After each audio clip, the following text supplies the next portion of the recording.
Welcome back, class. We are in the middle of talking about our reproductive system. And in this part of the video, we are going to go through the male and female reproductive systems and how gametogenesis goes on in both male and female systems.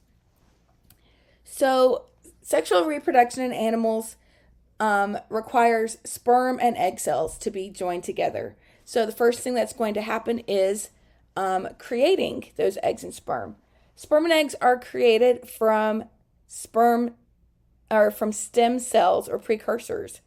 So these are cells that are produced during embryonic development. They're normally inactive during development. These precursors are located in gonads. Gonads are the organs of the body that produce gametes. And a reproductive system will usually have accessory tubes and glands that are able to carry those gonads or carry those gametes, nourish those gametes, and protect the gametes and then protect developing embryos. So here gamete production involves spermatogenesis, which is in this part of the picture, and oogenesis over here. Spermatogenesis is a process of one spermatogonium eventually going through mitosis and meiosis to develop four spermatozoa. Oogenesis is a process of one oogonium going through the process of mitosis and meiosis to create polar bodies and an ovum. We'll start by talking about insects. Insects typically have separate sexes, males and females, and complete reproductive systems. Often the female has a system called a spermatheca in which the sperm are stored during copulation, and then she can wait until there are the proper environmental cues. The environment is just right to allow those sperm to have access to her eggs and to have fertilization. So she's able to a little bit control the timing of when her babies will be born.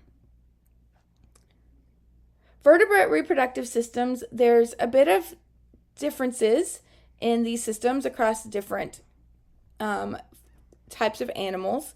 Some animals will have 4 uteruses, some will have different versions of that, especially if you have an animal that will give birth to multiple animals at once, to multiple offspring at once. Humans have 1 uterus typically. We typically only have 1 or sometimes 2 or 3 births occur at the same time. And a lot of animals, when we're talking about vertebrates that are not mammals, so this does not exist in mammals, is a body part called a cloaca. The cloaca is a common opening between the external environment and the digestive, excretory, and reproductive systems. So in a person, we have separate anus and reproductive openings, but a cloaca is that common opening. It's Latin or Greek for common sewer or something like that. A cloaca is common in non-mammalian vertebrates, so it may be found in birds or reptiles, amphibians, fish. Mammals usually have separate openings for the digestive tract to empty out and for the reproductive tract. Males that have a cloaca often lack having a well-defined penis, and instead they actually turn the cloaca inside out to be able to mate, to have their sperm have access to the female or to her eggs. So we're going to go through the male's reproductive anatomy. It includes both organs that are internal and external. So internal would be here within the body. This includes the gonads that produce sex hormones and sperm, and accessory glands that produce fluid. There's different glands that produce different types of fluid. And in general, these fluids will help the sperm move. They'll help carry sperm. They'll help carry other secretions to the female reproductive tract. The external organs are going to be the scrotum and the penis. So this is the scrotum and this is the penis here in this picture, or this is the scrotum and this is the penis.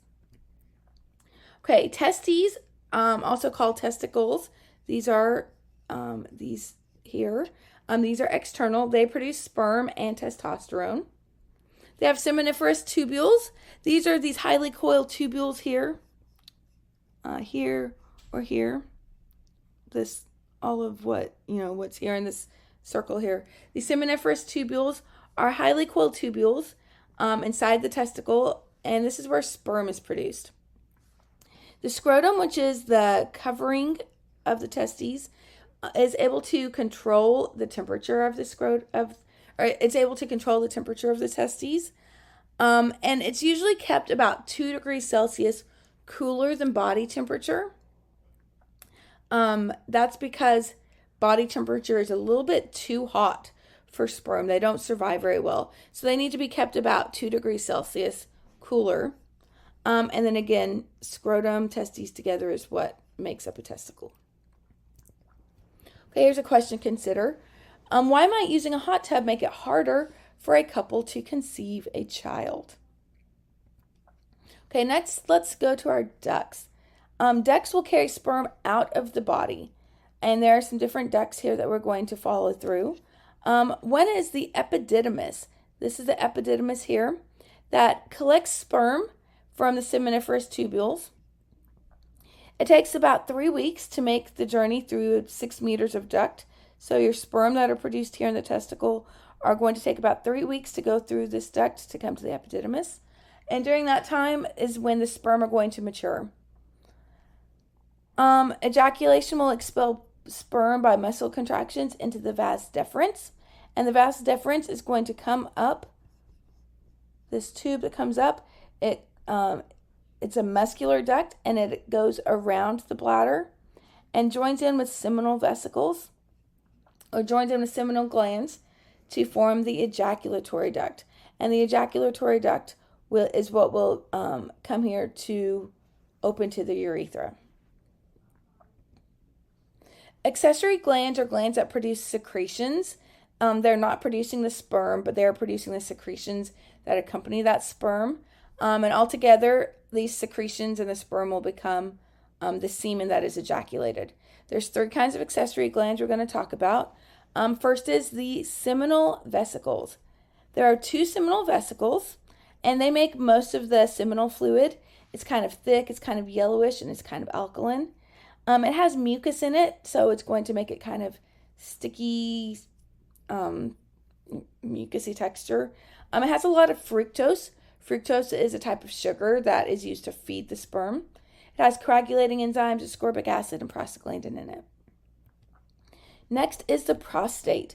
The prostate is an internal gland, shown here, and this will secrete directly into the urethra a thin, milky substance. It has an anticoagulating enzyme, and it has citrate. And citrate serves as a carbon source for the sperm to be nourished. In men older than 40, which is probably close to what most of your father's ages are at this point in life, the prostate is the site of a lot of health concerns that men face as they get older, and is one of the most common cancers that is found in men. Prostate cancer is a cancer that can even affect people your age, older teenagers. That is something that they can deal with. So that's one thing, if you're a man, to be aware of. Keeping part of staying healthy is taking care of this part of your body. Then there are bulbourethral glands, and these are 2 glands at the base of the penis, and they secrete a clear alkaline mucus into the urethra. And the purpose of this is that this is also the same duct that's used for the urinary system. So the bulbourethral gland produces this mucus that cleans out the system so that there's not a lot of urine. It neutralizes the acid of that urine before ejaculation. Okay, and then the penis. The penis is the copulatory organ. It also has the urethra in it. So this is the penis. This is the urethra here. There are 3 cylinders of erectile tissue. They become engorged with blood during sexual arousal, allowing the penis to be firm enough to be inserted into the vagina during intercourse. It consists of the shaft and the head. The shaft is the longest part of the penis. It's covered in thick skin. The gland is found at the head of the penis. It's covered by a thinner layer of skin. It's more sensitive. And there's also a fold of skin called the prepuce. This is what is removed during circumcision. So depending on if a man is circumcised or not, that that fold of skin may or may not be there. Okay, if each vas deferens in a male was surgically sealed off, what changes would you expect in sexual response and ejaculate composition? So I'll give you a clue. This is a common surgery that happens in men. Typically, it is an elective procedure that the male wants to have happen. So what kind of changes would you expect in sexual response and ejaculate composition? Okay, now let's go into our female anatomy. The external reproductive organs in a woman includes the clitoris and 2 sets of labia, which is not very well shown, but that's what's shown here. So the 2 sets of labia are the labia minora and the labia majora, and the vaginal opening. The internal structure includes gonads, which make oocytes and sex hormones, and then ducts and chambers that carry the gametes and house the developing embryo. Ovaries are the female gonads. They are these it's kind of yellowy on this side and kind of pinkish creamy on this side. They occur in a pair. They flank the sides of the uterus. They're within the abdominal cavity. So, here this is showing where in a woman it is. This whole part of the body, when a woman is not pregnant, is probably about the size of a closed fist. So this is not very large, although... Okay, so anyway, let's get back to this. These ovaries are held in place by ligaments. So you can see ligaments that hold it in place. And the outer layer of the ovary has a lot of follicles on it. And those follicles are where the oocytes are found. Oocytes are partially developed eggs. They've started being developed during embryonic development, and they're kind of at an arrested state where they stay there in those follicles until they are released in a woman during her menstrual cycle. And these cells have another surrounding layer of cells around them that help nourish the developing follicle. Then the oviducts in the uterus. So we're talking about these ducts, and this is the uterus. The oviducts are sometimes called fallopian tubes. You can see they extend from the uterus, and they come to the ovary. They kind of look like little flower petals or fingers coming up to the uterus.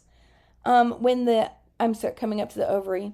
When the ovary is releasing an egg, it will be traveling into the fallopian tubes or into the oviducts, and it works like a funnel, taking it to the ovaries. There are cilia that help move it along and bring it to the uterus. The uterus is the site where fertilization should occur. If fertilization is to occur in the fallopian tubes, that is not a place where a viable pregnancy could be carried out. So fertilization and implantation need to happen here in the uterus. The uterus is sometimes called a womb.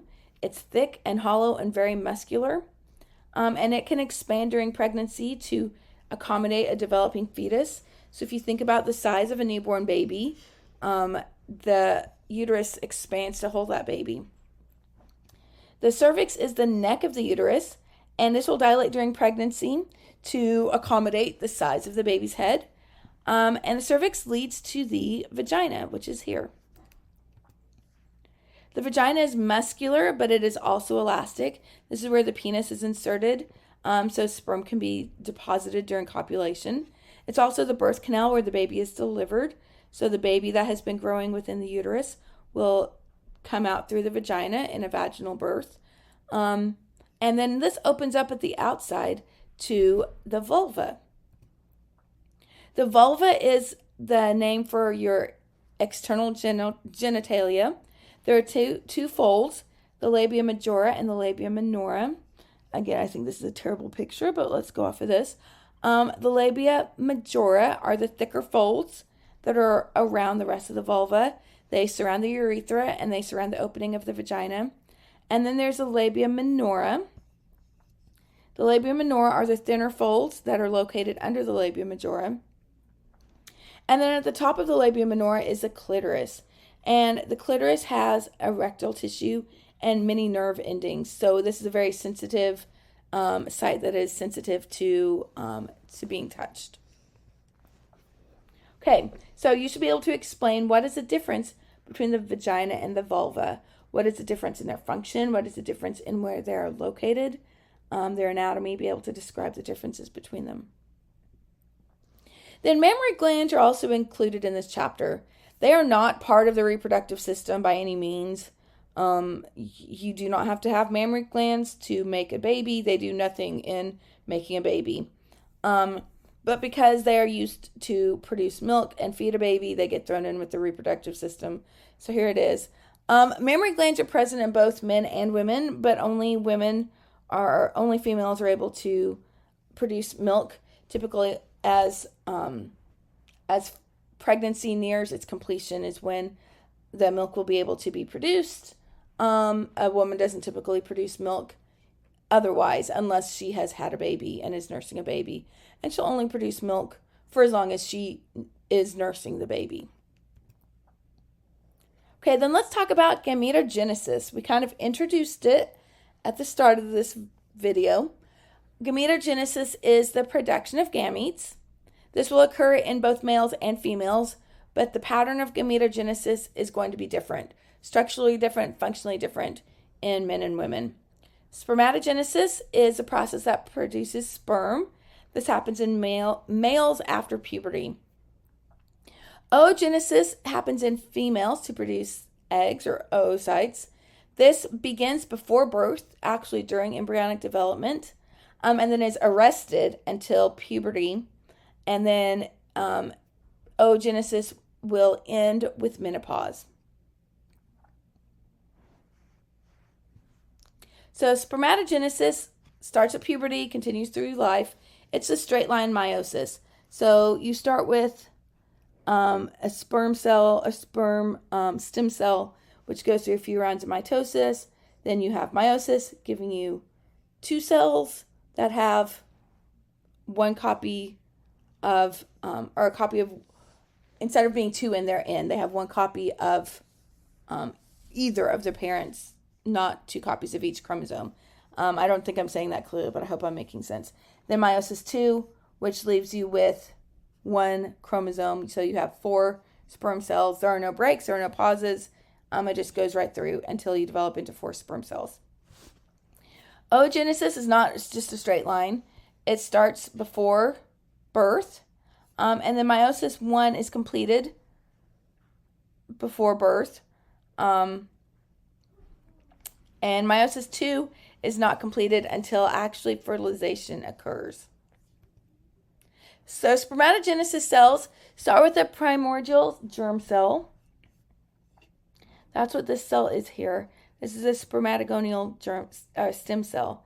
And this will give rise to spermatogonium through mitosis.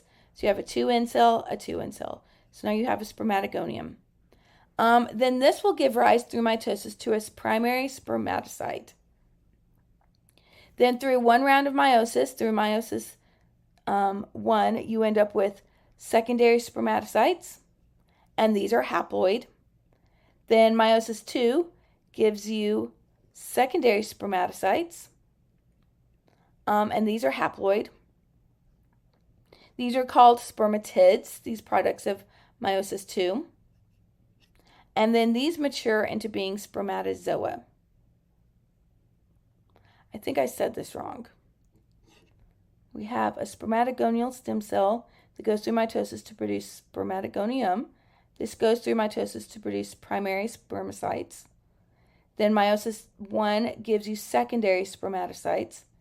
Meiosis 2 gives you early spermatids, and then they mature into sperm cells. When we're talking about a sperm, they are adapted just to be able to move. They don't have a lot of extra stuff within them. You'll see they're pretty basic. They are able to reach and fertilize an egg. That's their purpose. They have a streamlined shape that lets them move through fluids. They have several mitochondria, which will give ATP to give energy for the tail to move. And then the head has a haploid nucleus, and it's tipped with an acrosome. And the acrosome has enzymes that help it penetrate the egg, so it's able to get into the egg and fertilize it. I think you saw this video before when we talked about flagella last semester, but let's look at this video again. See the complex motion of the flagellum of an immobilized mouse sperm. These images were taken using dark field microscopy, with the recorded image inverted to show the cell as dark against a light background. As the flagellum undulates, notice the presence of smaller secondary waves superimposed upon the large back and forth primary waves. Credit, Geraint Vernon and David Woolley, University of Bristol, England. Okay. Then oogenesis goes a little bit differently. Oogenesis starts with a primordial germ cell again, and this will undergo mitosis to produce an oogonium. So this is a 2N diploid cell. Then the oogonium will undergo mitosis to give you the primary oocyte. This is still a 2N cell. Then that primary oocyte is going to be what is present at birth, and it's in this arrested state. It's in the middle of meiosis 1. It's stuck at prophase of meiosis 1, and it stays there until puberty. And every month, sex hormones will be released, and this will be released. One of these primary oocytes will be released, and then it will start to mature. It doesn't mature. It doesn't divide evenly into two cells, though. There's my pointer. This primary oocyte will divide unevenly. So both of these cells both have the same number of chromosomes. They're both haploid, but one of them has most of the cytoplasm. One of them has most of the cytoplasm, and one of them does not. This one that doesn't is called a polar body, and it's not used for anything else. It's discarded. The secondary oocyte will then mature and go through meiosis 2 to become, when it goes through meiosis 2, it will split again unevenly into a second polar body and a larger cell. This larger cell is what's going to become the egg, and the second polar body is also going to be discarded. However, this doesn't happen until ovulation happens. So at ovulation, the sperm can enter, and the sperm can fuse with this cell, and that is when meiosis 2 is going to finish off. So we're not having meiosis occurring in that same straight line that we saw in sperm. We're seeing a little bit modified version of that, where we're producing polar bodies that are not used for anything. So you're only ending up with one actual fertilized egg after your 2 rounds of meiosis. So a full, complete set of meiosis. And you don't ever have a point where you just have just basic haploid egg, right? You have to fertilize the egg gets fertilized by a sperm, and then it completes meiosis 2. Okay, let's see, what do I need to say? So the secondary oocyte, sex hormones will cause the primary oocyte to continue meiosis. It'll pause at metaphase of meiosis 2. Then that pause at metaphase is when it gets ovulated. The second polar body will result from unequal cytokinesis, and then the egg will be the fertilized secondary oocyte. So here, when it is fertilized, is when it actually is called a fertilized egg. Okay, so oogenesis is sometimes described as the production of a haploid egg by meiosis, but in some animals, including humans, this is not an entirely accurate description. So explain. That's what I kind of, over the past 2 slides, kind of clumsily tried to explain. So what's going on here that makes it not just straight meiosis producing a haploid egg? Okay, which of the following is a number the same in spermatogenesis and oogenesis? Is it A, the number of interruptions in meiotic division? Is it 2, do they both have the same number of functional gametes produced by meiosis? 3, do they both require the same number of meiotic divisions to produce each gamete? Is it D, gametes are produced the number of gametes that are produced in a given time period? Or is it E, the number of different cell types produced by meiosis? Which of the following is the same number in spermatogenesis and oogenesis? Okay, we're going to pick up talking about hormones, and we'll talk about embryonic development, and that will complete our work for this chapter. I'll see you again later. Let me know if you have any questions. I know some of these things are a little bit uncomfortable to talk about, but we can be grown-up-ish about it. And if some of that, I kind of stumbled over my words. I'm a little tired at this point while I'm making this, so if I said something that doesn't make sense, please let me know, and I'll help you understand that too. All right, I'll see you all later. Bye.